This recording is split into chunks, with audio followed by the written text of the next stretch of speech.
Thank you very much. Yeah, just to add on to that, I have been working with Chris for a number of months now. I've been talking about just ways to improve and add value to anyone who is, absolutely the exercise. You've been working out with Chris, and then there's also the nutrition aspect of it. So he thought, well, let's start doing some added value for clients and customers, and if they have questions, we can answer them in person. If you just want to teach, we can do that. We can put it all together. So that's what we thought we'd do with these teleseminars. We thought we'd just bring extra nutrition value. And just to give you a little bit of a background on myself, I am a certified nutritionist trainer as well. I work with a lot of professional athletes, specifically UVA athletes, although I haven't recently. I work with a lot of bikini models, fitness models, the people you see on a lot of the magazine covers. And I am also the nutrition consultant to the Miss America contestants. So I get to see very much firsthand what a lot of these people are doing to get lean and stay lean, and a lot of the tricks, I'll say, tricks and little secrets we could call them, that they use that a lot of other people don't know, that aren't really common knowledge. So that's what we thought the point of this call would be. We thought we'd just, start off by introducing kind of the secrets of the pros, some of the weight loss strategies that you see on the magazine covers and TV and all that. So that is pretty much, that's my self-proclaimed background. I was hoping to bring some dry ice so that smoke would clear up while I was talking, but I left that at home.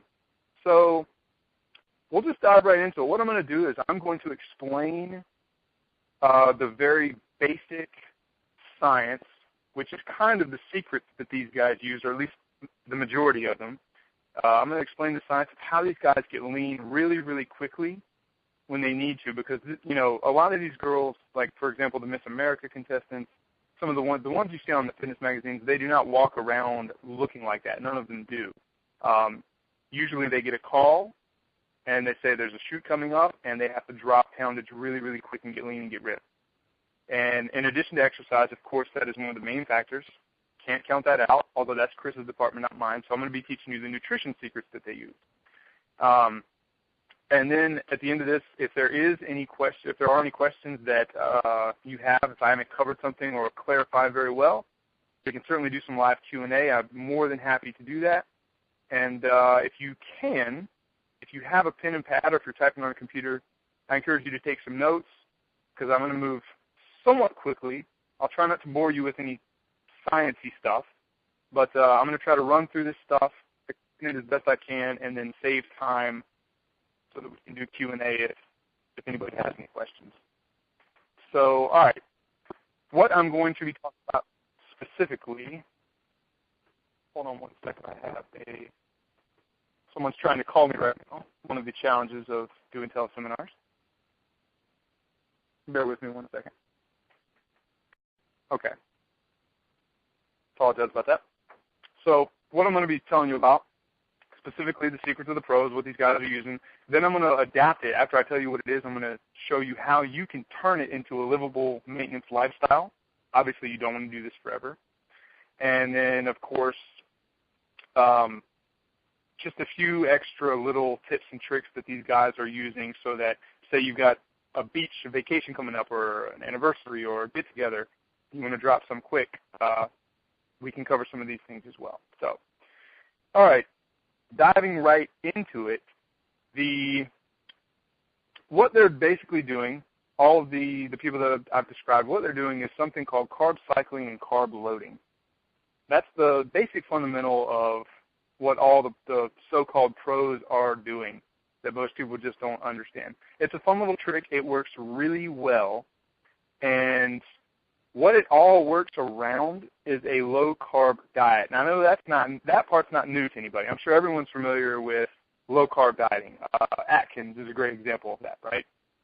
So lots of people have opinions about low-carb dieting.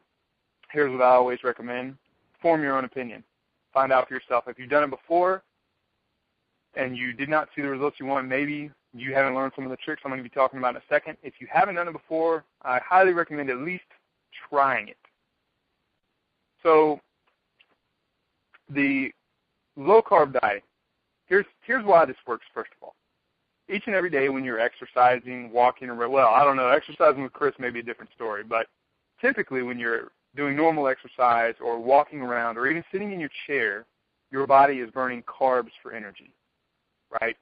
A lot of us like to think we're burning fat, but typically we're burning carbs. Carbs are the quickest, most available source of energy. So it's the body's typical go-to. Fat is a much more powerful, efficient source of energy.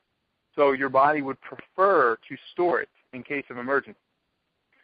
So on a low-carb diet, when the body decides it's not receiving enough carbs in order to use carbs for energy, and we'll discuss those numbers in just a few, that is what it does. It's forced to begin using its fat stores all of a sudden. So when fat is used for energy instead of carbs, this is called ketosis. You may have heard of that term as well. A lot of people get bent out of shape about this word. Here's what it literally means. Keto refers to ketones, which are a byproduct of burning fat for energy, and osis means a process.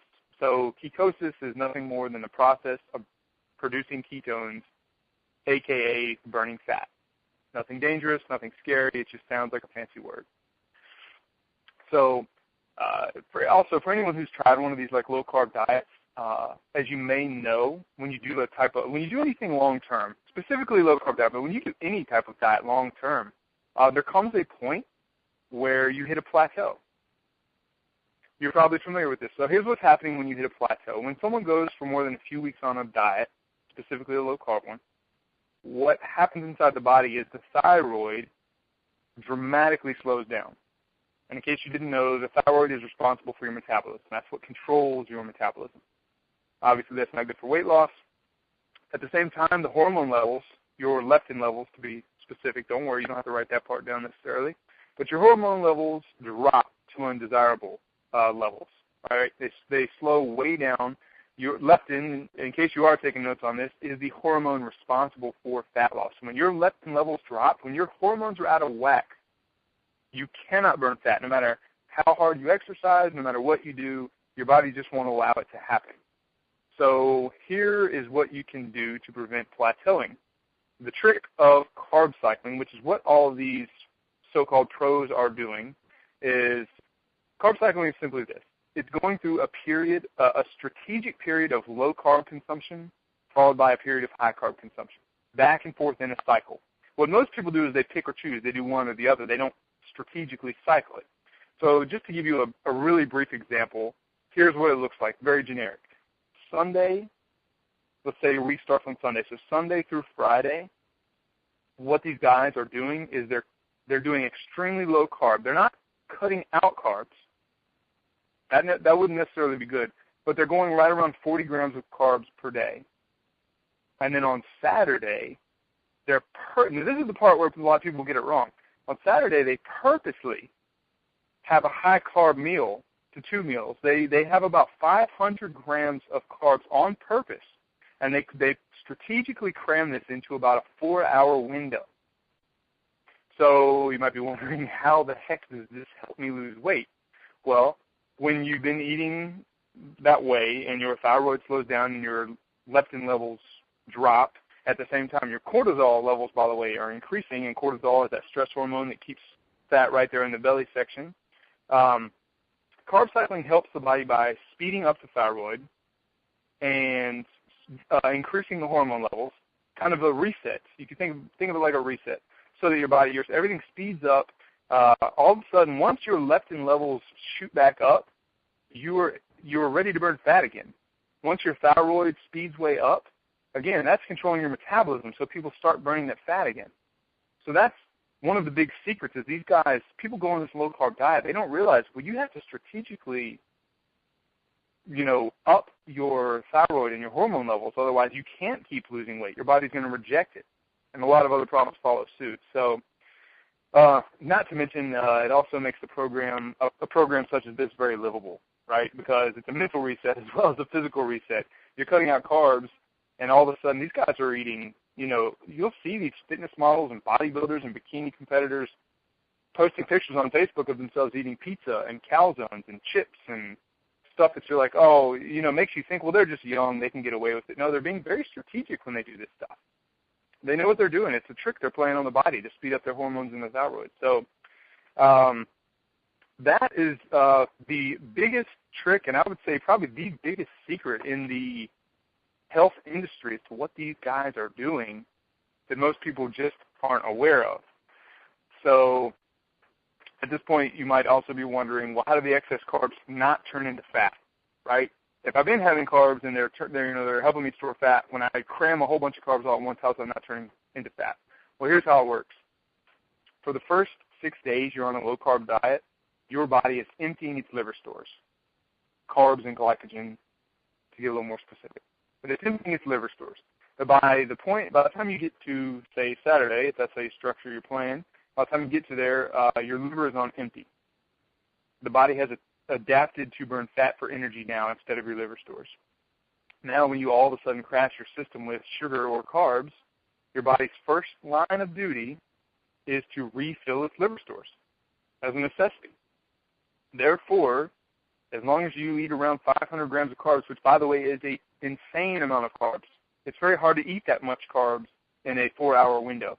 So when you do that all of a sudden, none of it can make it to your fat stores because your liver needs those carbs just so it can reset your body and start producing energy from your liver again. So that is that is what these guys are doing. And just a side note here, I said 500 grams of carbs. Everyone is slightly different. Again, it's extremely hard to eat 500 grams of carbs. But if you do start to exceed 500 grams of carbs somehow, some way, if you're just a bottomless pit when you come carb day, this can lead to spillover, okay? This is where a lot of people trying to do this strategic method go wrong.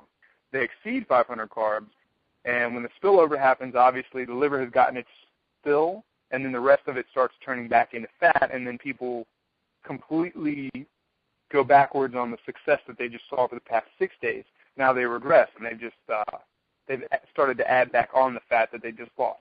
A lot of these guys typically lose about 6, 7, 8 pounds of fat per week, depending on how strategic they're being.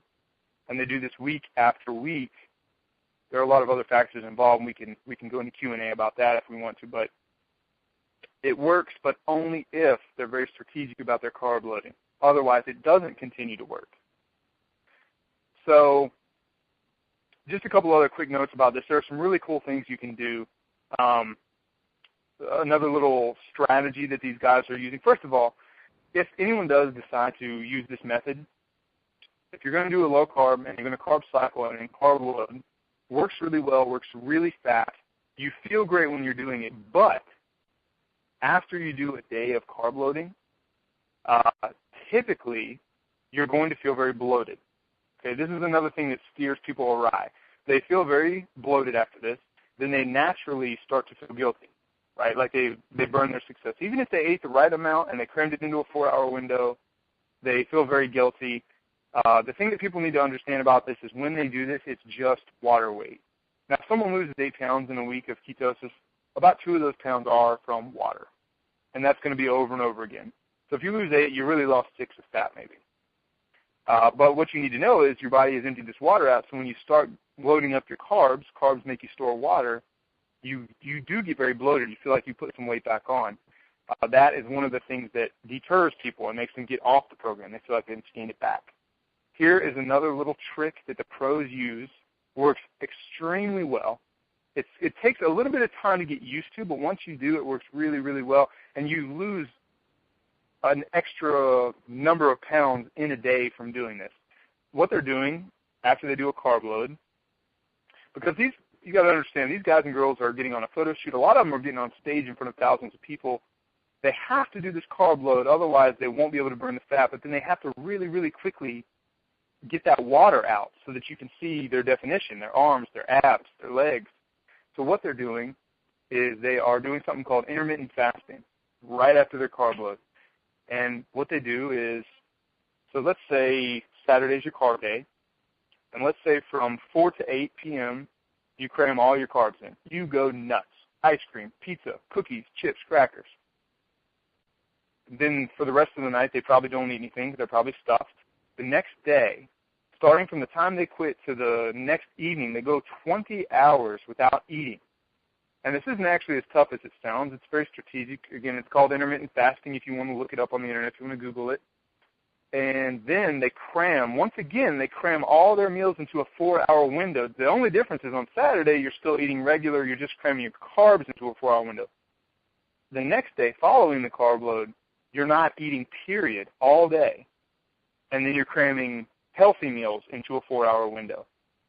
And this does amazing things for the body. Number one, it sucks all that water right back out so you're lean again. In addition to that, it prevents any insulin spikes from happening during the day because you're not eating. So what this does is it allows you to burn even more fat because you're not spiking your insulin at all throughout the day. So that is another little secret that these guys are using. Again, it's called intermittent fasting. If you want to look it up, really powerful trick, works really consistently and really well, and it allows them to keep seeing the results. And I've done it numerous times myself, and you think you'd be more hungry than you are. I suppose if you're just sitting watching TV all day, you might get hungry, but if you're doing stuff, you really don't realize that you haven't eaten because there's no insulin spiking. Usually sugar is what makes you hungry, and you're just not having it. You're just not spiking your insulin, so you forget that you're hungry. Matter of fact, when it came time to eat, I was not able to get enough food into that 4-hour window just because I wasn't hungry. So those are a couple of the tricks that these guys are using. Carb cycling, carb loading, which a lot of people leave out. And then on top of that, an extra little bonus trick that they use is intermittent fasting. This is a brief version of intermittent fasting, but it works really well.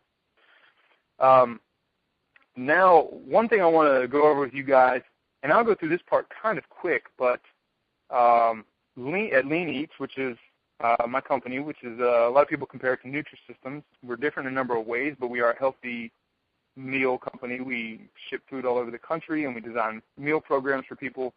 One of the things we have developed is a color coding system for our food. It's very tough to count your carbs and count your calories and count your grams.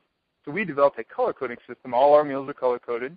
But what I'm going to teach you now is how to color code your own meals so that if you wanted to try these things, you do not have to count to remain below 40 grams of carbs. That's how you do a carb cycle. You stay below 40 for 6, and then you do 500 all at once. So if you are taking notes, here's what I would write down. Here's the secret code that these guys and girls are using. Write down, please, 1 red meal per day, 2 yellow meals per day, and up to 5 blue meals per day. And that, I'll say it one more time really quick, up to 1 red meal per day, 2 yellow meals per day, and up to 5 blue meals per day. And this is the little code. I'm going to show you what those colors mean in just one second. But that's the code that these guys kind of live by. And we teach all of them, like the Miss America contestants. We teach them. They're very busy. These girls are running all over the place. They're learning so many skills and practice. This isn't Miss USA, right? That's just the one based on looks. Miss America, these girls are extremely talented and smart and sharp. They don't have time to count their carbs. So we teach them this color coding system. It works really, really well. So let's see. Let me just give you I'm going to run through some examples of the colors. And if you want to write these down, once you have this list, you'll see how easy it becomes to eat this strategic way so that you don't have to try and count the back of, calories on the label and all that. So I'm kind of going in reverse order here. I'm going to start with blue meals. Blue meals refer to low-carb meals. Okay, here are some examples of this.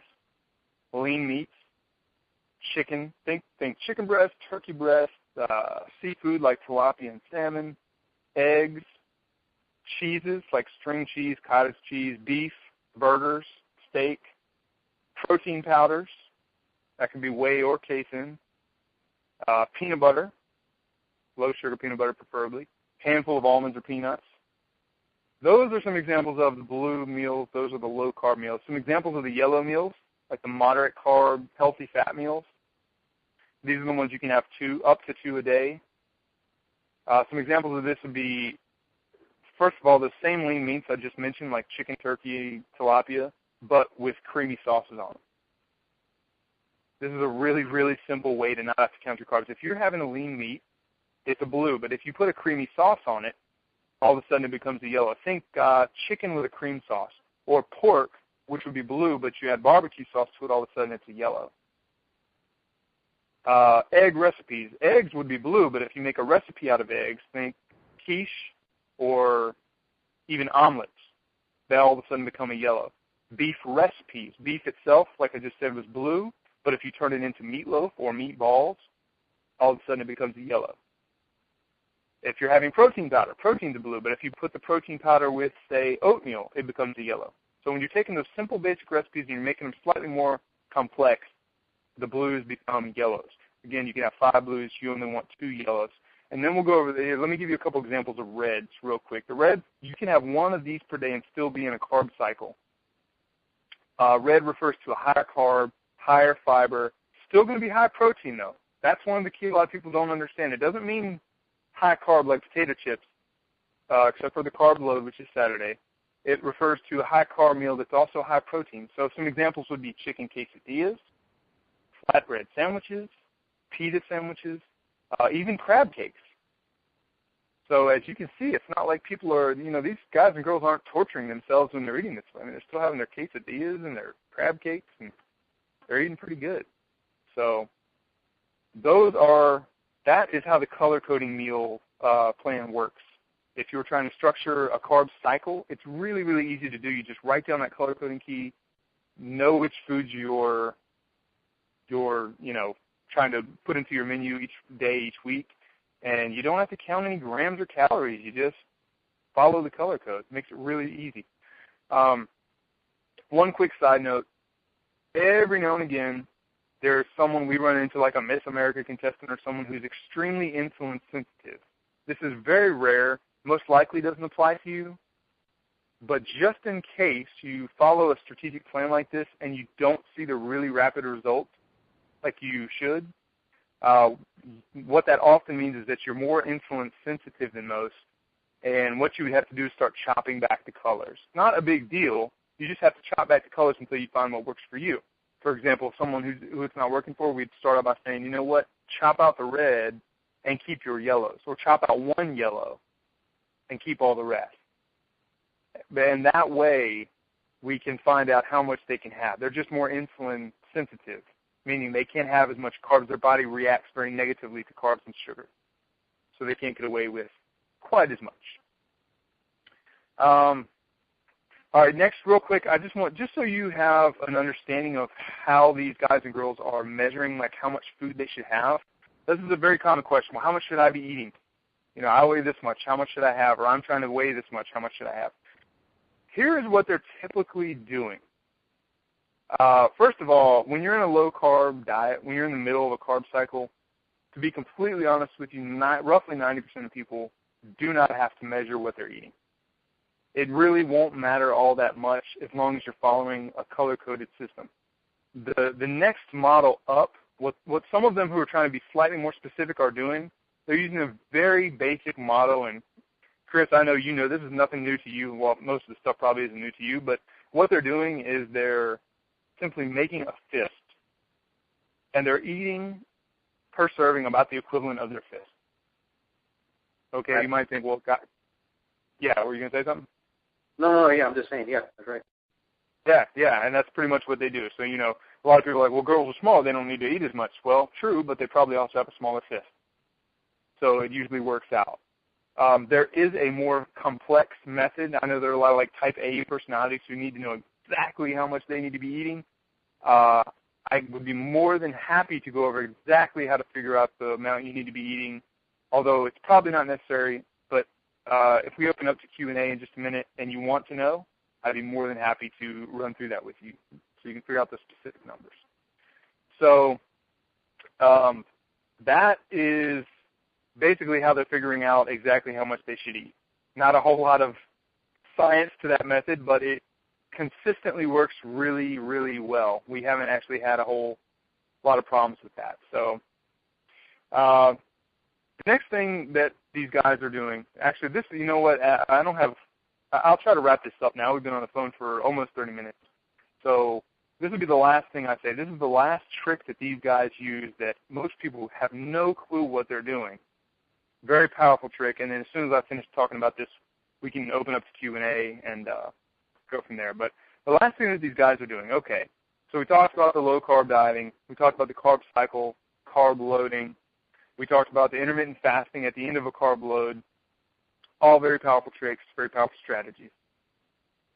The other thing that they do, a lot of times, these guys, I see it all the time. These young women, we see it, for some reason the Miss America contestants have a huge nurse following. So these nurses who put on some weight, they love going to the Miss America contestants and saying, oh my God, how'd you get so lean? How'd you get so ripped?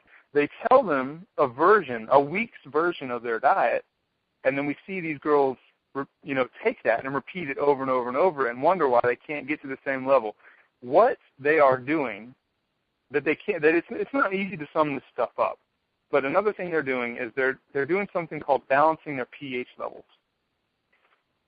After doing a week or two of ketosis or low-carb dieting, like we've been talking about so far, it's very important to switch up your strategy. Ketosis, which, it's great for yielding results, but it does make your body very, very acidic. If you keep doing it, there's no way you can keep seeing results because acid starts to form in your blood from doing ketosis.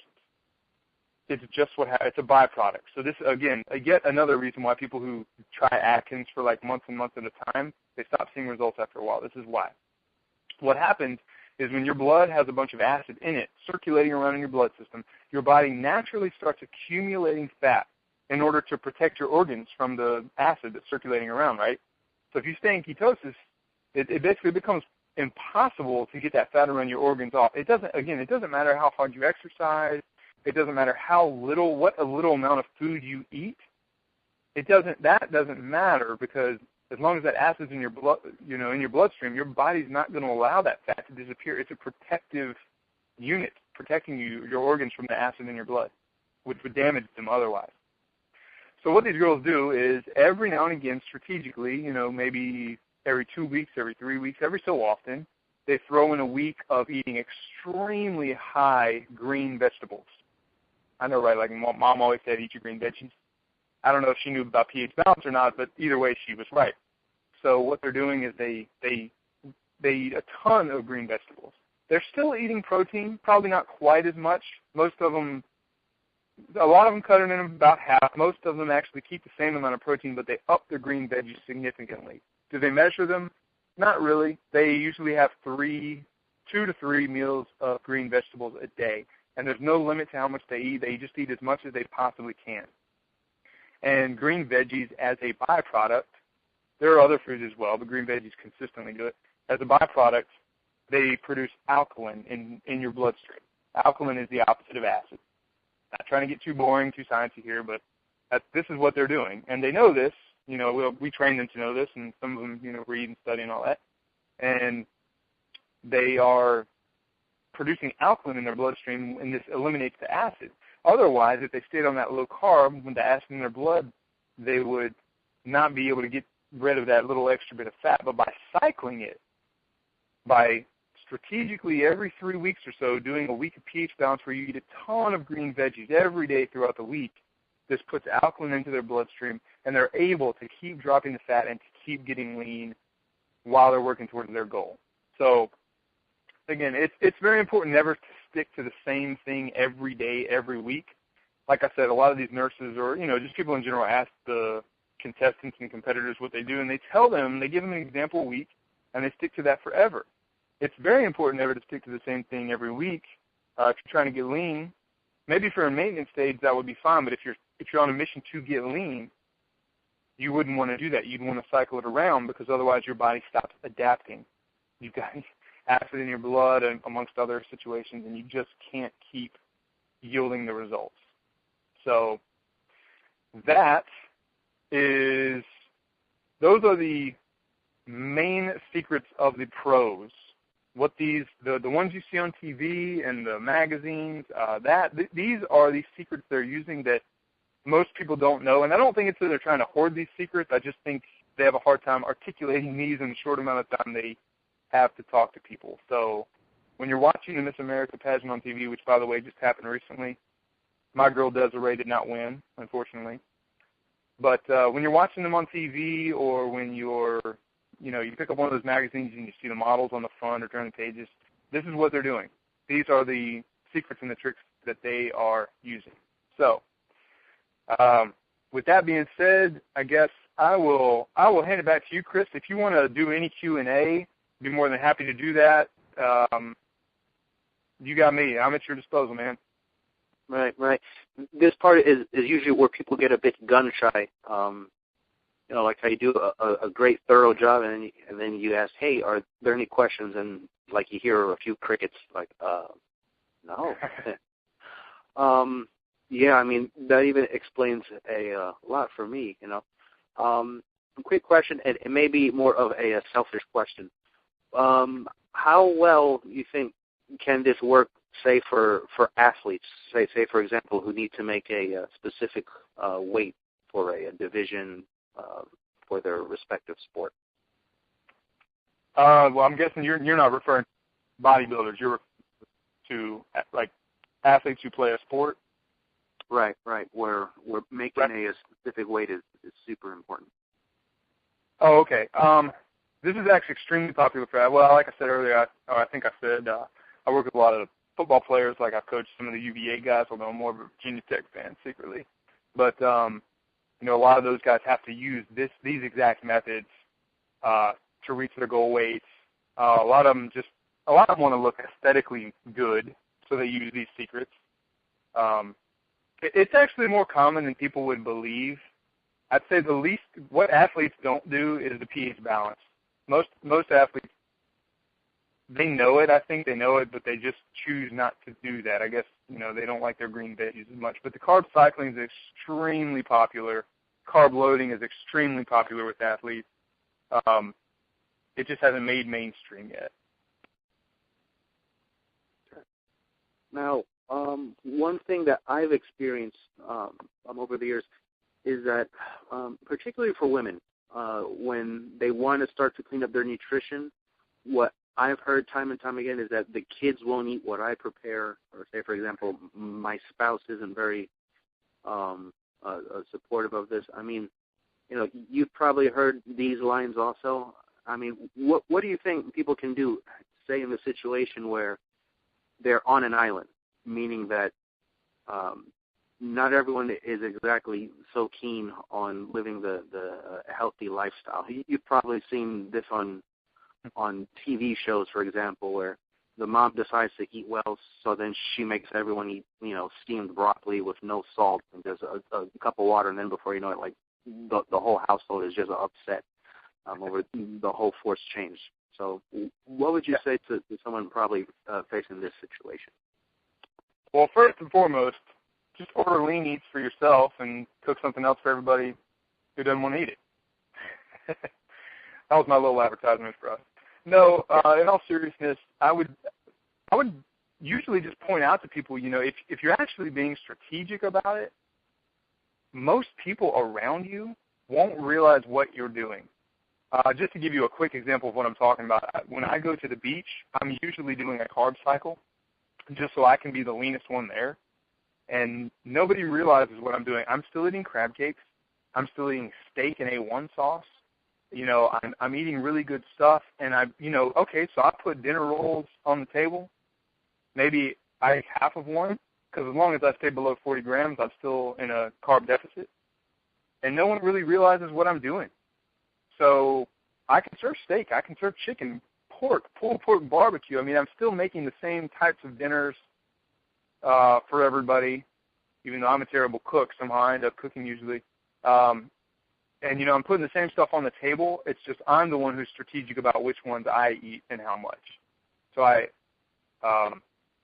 don't know if that answers your question 100%, but that's usually what I would point out. So it's usually they just don't realize that you can still get away with more than you know. It's the other people who want to eat the excess stuff on the table. Is that an okay answer? Yeah, no, yeah. I mean, it makes sense. And there were actually two more that just came to mind. I know I'm taking up the spotlight, but these are questions that I've heard myself from boot camp, and just even from personal home training. Is one, when it comes to this, people will usually start talking about the affordability of eating healthy compared to eating junky? So that's like my first question, or my first challenge for you to answer. And then the second and final, aside from the affordability, is being on good behavior during the weekend. I find that, and you probably see it also, where people, they claim to be good Monday through Friday, but once that Saturday hits, man, I mean, they go out on a vengeance.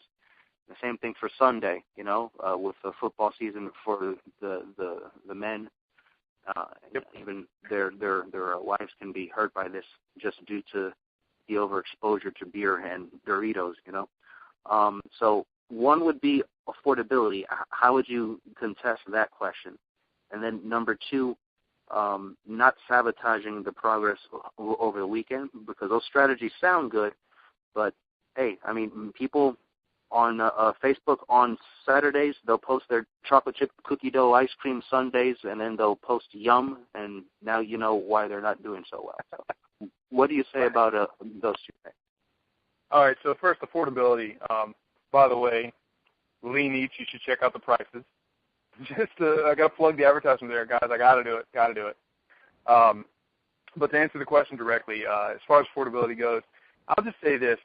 That is such a non-issue if you really get down to brass tacks. There's so many ways to manipulate the price. Let me just tell you this. When I first started Lean Eats, I was cooking out of my condo kitchen. I was paying my friends in beer because we just couldn't afford to pay anybody. I was paying them as cooks. And, a six-pack is way cheaper than paying someone per day, per hour. So, but anyway, I had no money. It was a really struggling time. And what I did, I would pick and choose. I would either eat, I would eat things like canned tuna. I know that not everyone wants to do that. I would eat eggs. Eggs are an extremely cheap way to make. No one realizes how cheaply you can make a quiche or omelet or things of this nature and still make this work. So it's not as if really, I think a huge misbelief in the health and weight loss industry is that people have to cut, they have to cut their spending in order to eat the way they want to. I just think they don't understand how to eat strategically according to, I don't want to say a fitness model diet. That's probably not a good way to put it, but they don't understand how to eat strategically. If they did, they would know, hey, oh my goodness, we can get away with eating this. We can do this. Chicken, you can get chicken extremely affordable and do many, many things to it. We're not talking about eating plain chicken. We're talking about rotisserie. We're talking about versions of Alfredo chicken. I mean, there are so many ways you can do it affordably. I just don't think that's actually a concern. I just think there just needs to be more education for people who just don't know how. How can I do this on a budget, or how can I do this, within reasonable cost? And I can dive more into that if you want to as a follow-up. But then to dive right into the next one, good behavior on the weekend. Here's what we've found. Yes, if there isn't structure to a weight loss program, then people are likely to go nuts when they're not in your presence, right? You get them for 1 hour a day, then they got 23, not to mention the weekend. So what we typically do is we tell people, during the week you're going to have cravings. You're going to see a cake or a 6-foot sub or, something that you're craving during the week. We say hype the hell out of your carb load, which is probably going to be a Saturday or Sunday. Hype it. And I did a video on this. I don't know if you saw it, Chris, but I show my carb loading list during the week. Sometimes I crave chips. I crave DiGiorno pizza. I crave all this crazy stuff, and I put it on my list. And then when Saturday comes, during that 4-hour window, I am a maniac. I cram all that stuff in, as much as I can anyway. And what I find is I am so disgusted with eating that way come Sunday, I couldn't touch a DiGiorno pizza if I wanted to. I'm done. And usually that lasts me until the next carb load, which is usually the next Saturday for me. So if people try to deprive, yes, they're going to go nuts. But if they build it up and hype it and make it into an event where, oh, my God, I'm going to eat everything I could possibly eat in this 4-hour window, there's absolutely no way they can eat it all, and then they're sick of it and can't eat it for the next couple days. That's a great answer. In fact, that actually So it's kind of like the junk food is like a very sacred, like a ritual, and it's so odd. It's bad also that the first thing that came to mind was the movie Half Baked. I don't know if you ever saw that before. Oh, great movie, Dave Chappelle. Yeah, they actually have their own kind of like ritual, like, okay, like we're gonna do this, naughty stuff for all you, good Christians like myself. We're gonna light this plant up, and then they have this like ceremonial like ritual of how they're gonna do it. They have to dim the lights a certain way, sit down in a certain position. Just, it goes really over the top, but it makes what they're doing extra special for them. Not that I'm saying that it's good, but I think that's actually a good way to take on food, where now instead of just going crazy over the weekend, you plan out a day in which for your carb loading, where now, okay, I'm finally going to be able to have my whatever. I'm going to have my pasta with Alfredo sauce. Right, you gotta hype it up. Yeah. Oh, baby, I'm gonna make sure like the kids are in bed. Oh, I'm going to town on you tonight. Yeah. Awesome. So. you got. This isn't politically correct, but you gotta treat it like sex. When you're getting ready for that, you light the scented candles, make it a big deal. Turn on the Michael Bolton or whatever music. Maybe not Michael Bolton, but what is it? The though. Yeah, of course. Yeah. All right, but I'll shut my trap finally for about, say, 10 seconds, unless there's any other questions. I'll give a moment. And it seems like we've probably answered most of the questions. All right, cool. So, Jeff, thanks a bunch for getting on this call. It's been recorded, of course, to make sure that other people get a chance to listen to it. I'm definitely going to spread your advice, your suggestions. The color coding is a very smart idea.